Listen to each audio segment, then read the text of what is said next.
নির্বাচনের ঠিক এক মাস আগে অনেকটা নীরবেই যুক্তরাষ্ট্রের ওয়াশিংটন সফরে গেলেন বাংলাদেশের জাতীয় নিরাপত্তা উপদেষ্টা খলিলুর রহমান। 7 জানুয়ারি তিনি যুক্তরাষ্ট্রের উদ্দেশ্যে রওনা দেন, কিন্তু বিষয়টি সরকারিভাবে বা গণমাধ্যমে আসে পরের দিন বৃহস্পতিবার। তো এই নীরব সফরের কারণে, অর্থাৎ এই যে জানাজানি লেটে হলো, এই বিষয়গুলোর কারণে আসলে রাজনৈতিক এবং কূটনৈতিক অঙ্গনে বেশ অনেক প্রশ্ন, অনেক জিজ্ঞাসা এবং বিভিন্ন ধরনের তথ্য বা প্রশ্নের জন্ম দিয়েছে। প্রশ্নটা খুব সহজ, অনেকেই যেটি করছেন যে এত গুরুত্বপূর্ণ সময়ে এত গোপনে কেন এই সফর, এবং এই সফরে এমন এক সময় হচ্ছে, বিশেষ করে এই সফরটি এমন এক সময় হচ্ছে যখন ট্রাম্প প্রশাসন বাংলাদেশের উপর ভিসা, বন্ড, ভ্রমণ কড়াকড়ি এবং রেমিটেন্স সংক্রান্ত কঠোর সিদ্ধান্ত নিয়েছে বা নিচ্ছে। একই সঙ্গে ত্রয়োদশ জাতীয় সংসদ নির্বাচন খুব সন্নিকটে এবং নির্বাচনের যে ট্রেন সেখানে অলরেডি দেশ উঠে গেছে।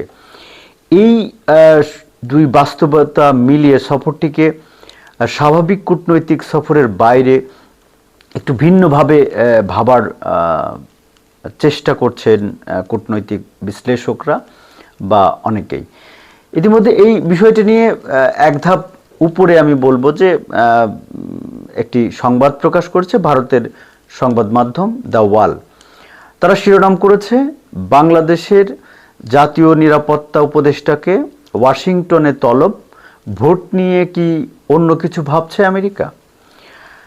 কূটনৈতিক সূত্রগুলো আসলে কি বলছে? কূটনৈতিক সূত্রগুলো যে জিনিসটি বলছে সেখানে এই আলোচনা মোটা দাগে 3টি বিষয়ে হতে পারে। প্রথমত, বাংলাদেশের আসন্ন জাতীয় সংসদ নির্বাচন এবং মার্কিন যে সরকার প্রশাসন তারা কি যেন অন্তর্ভুক্তিমূলক এবং স্থিতিশীল হয় এমন একটি নির্বাচন আশা করছে। তাদের সংখ্যা যদিও ভারতের যে ওয়াল বা ভারতের কূটনৈতিক বিশ্লেষকরা যেটা বলছেন যে আওয়ামী লীগকে বাদ দিয়ে ভোট হলে নির্বাচন পরবর্তী অস্থিরতা তৈরি হতে পারে। সেই সংখ্যার যদিও আওয়ামী লীগের পক্ষ থেকে বা অন্য অনেকেই বলেছেন, সেই বিষয়টি হয়তো যুক্তরাষ্ট্র নতুন করে আলোচনা করতে পারে। কিন্তু বাস্তবতা আসলে এই যে এখন নির্বাচনী ট্রেনে বাংলাদেশ উঠে যাওয়ার পরে নতুন করে আসলে কাউকে যুক্ত করার সম্ভাবনা আসলে আদৌ আছে কিনা সেটি একটি বড় প্রশ্ন। কেন এই বিষয়ে আসলে যে অন্তর্ভুক্তিমূলক বিষয়টি যে আসলে আলোচনার মূল বিষয় থাকবে সেটি স্পষ্ট বা একদম শক্ত করে বলা মুশকিল। তবে দ্বিতীয় যে বিষয়টি সেটি হলো যে এই মুহূর্তে বাংলাদেশের সহিংসতা এবং রাজনৈতিক সহিংসতা এবং রাজনৈতিক পরিস্থিতি, এই বিষয়গুলো নিয়ে আলোচনা থাকবে, এটি মোটামুটি বলা যায়। বিশেষ করে আপনি দেখবেন যে নির্বাচন তফসিল ঘোষণার পরেই বেশ কয়েকটি হত্যাকাণ্ডের ঘটনা ঘটেছে এবং সেই বাস্তবতায় আসলে বাংলাদেশের যে নির্বাচন এই ঘোষণার পরে যে সহিংসতাটি তৈরি হয়েছে সেটি আসলে কতটা আরও প্রকাশ্য লাভ করতে পারে বা এবং সেই সহিংসতাগুলো বা এই যে নিরাপত্তার শঙ্কা এবং আইনশৃঙ্খলা পরিস্থিতির যে অবস্থা সেটি নির্বাচনে কতটুকু প্রভাব ফেলবে বা নির্বাচনকে কতটুকু প্রভাবিত করতে পারে এবং নির্বাচন আসলে বন্ধ বা নির্বাচন নিয়ে কোনো ধরনের শঙ্কা রয়েছে কিনা সেই বিষয়গুলো আলোচনা হতে পারে, বিশেষ করে নিরাপত্তার বিষয়গুলো।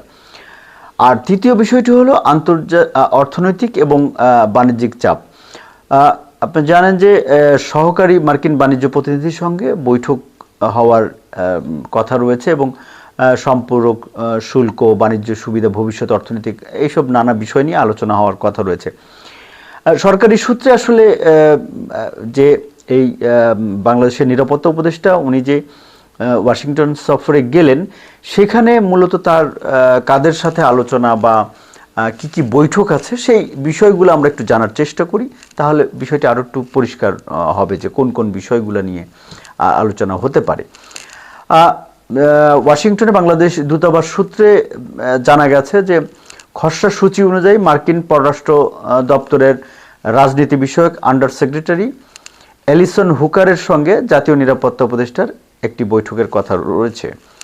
ওই বৈঠকে দক্ষিণ ও মধ্য এশিয়া বিষয়ক সহকারী মার্কিন পররাষ্ট্রমন্ত্রী পল কাপুর এবং দিল্লিতে মার্কিন রাষ্ট্রদূত এবং দক্ষিণ ও মধ্য এশিয়া বিষয়ক যুক্তরাষ্ট্রের বিশেষ দূত সার্জিও গোরও উপস্থিত থাকবেন। এর পাশাপাশি যুক্তরাষ্ট্রের সহকারী বাণিজ্য প্রতিনিধি ব্রেন্ট লিঞ্জের সঙ্গে জাতীয় উপদেষ্টার খলিলুর রহমানের একটি বৈঠক হওয়ার কথা রয়েছে। দুই দেশের কূটনৈতিক সূত্রে যেটা আরও জানা গেছে যে ঢাকায় নিযুক্ত মার্কিন রাষ্ট্রদূত ব্রেন্ট ক্রিস্টেনসনের আগামী 9 জানুয়ারি মার্কিন পররাষ্ট্র দপ্তরের শপথ নেওয়ার কথা রয়েছে। মার্কিন পররাষ্ট্রমন্ত্রী মার্কো রুবিও কিংবা মার্কিন উপপররাষ্ট্রমন্ত্রী ক্রিস্টোফার ল্যাংডাও এই শপথ অনুষ্ঠান পরিচালনা করবেন। এই শপথ অনুষ্ঠানে যোগ দেবেন বাংলাদেশের জাতীয় নিরাপত্তা উপদেষ্টা খলিলুর রহমান। এবং আপনারা জানেন যে 12 জানুয়ারি বাংলাদেশে নিযুক্ত যুক্তরাষ্ট্রের নতুন রাষ্ট্রদূত ঢাকায় পৌঁছানোর কথা রয়েছে।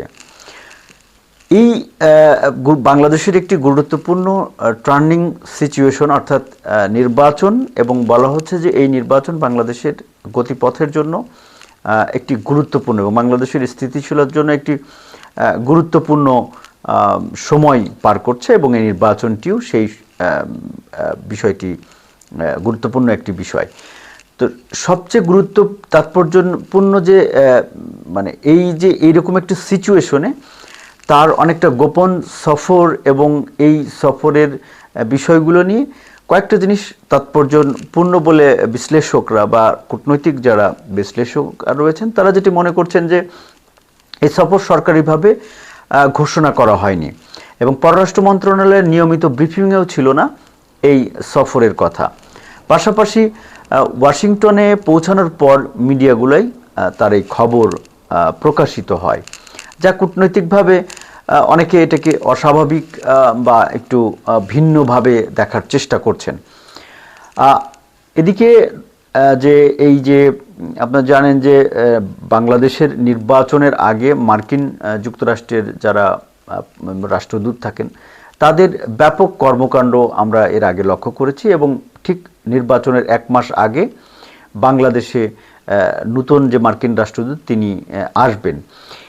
এই টাইমিংটা আসলে ওভারঅল অনেকগুলো বিষয় মিলে বলা হচ্ছে যে বিশ্লেষকরা যেটা বলছেন, কূটনৈতিক বিশ্লেষকরা, যে ঢাকা ওয়াশিংটন সম্পর্কে একটা নতুন মোড়ে দাঁড়িয়েছে, অর্থাৎ নতুন একটা বিষয় হয়তো হচ্ছে।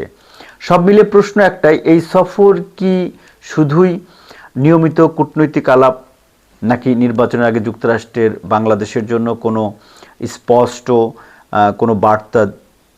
সেই বিষয়টি আসলে একটি গুরুত্বপূর্ণ বিষয়। উত্তর যদিও এখন আমরা এই মুহূর্তে পাবো না, কিন্তু এটুকু নিশ্চিত এই 5 দিনের সফর বাংলাদেশের রাজনীতি, নির্বাচন, আন্তর্জাতিক অবস্থানের উপর দীর্ঘ ছায়া ফেলতে পারে। বিষয়টি যাই হোক, এজন্য আমাদেরকে অপেক্ষা করতে হবে, এবং আমরা হয়তো সময়ই বলে দেবে আসলে এই সফর কি ছিল, এই সফরের ইম্প্যাক্ট কি, সেই বিষয়টি সময়ের উপরেই ছেড়ে দিলাম। কারণ নীরব সফরগুলো অনেক সময়, একটা জিনিস বলা আছে যে নীরব সফরগুলো অনেক সময় সবচেয়ে উচ্চকণ্ঠ বার্তা দেয়, অর্থাৎ অনেক বড় কিছু ইম্প্যাক্ট ফেলে। সুপ্রিয়, আপনাদের যদি কোনো মন্তব্য থাকে অথবা কোনো কিছু বলার থাকে অবশ্যই কমেন্টস অপশনে জানাবেন। সুপ্রিয় দর্শক মণ্ডলী, ভালো থাকবেন, নিরাপদে থাকবেন, আমাদের সঙ্গে থাকবেন।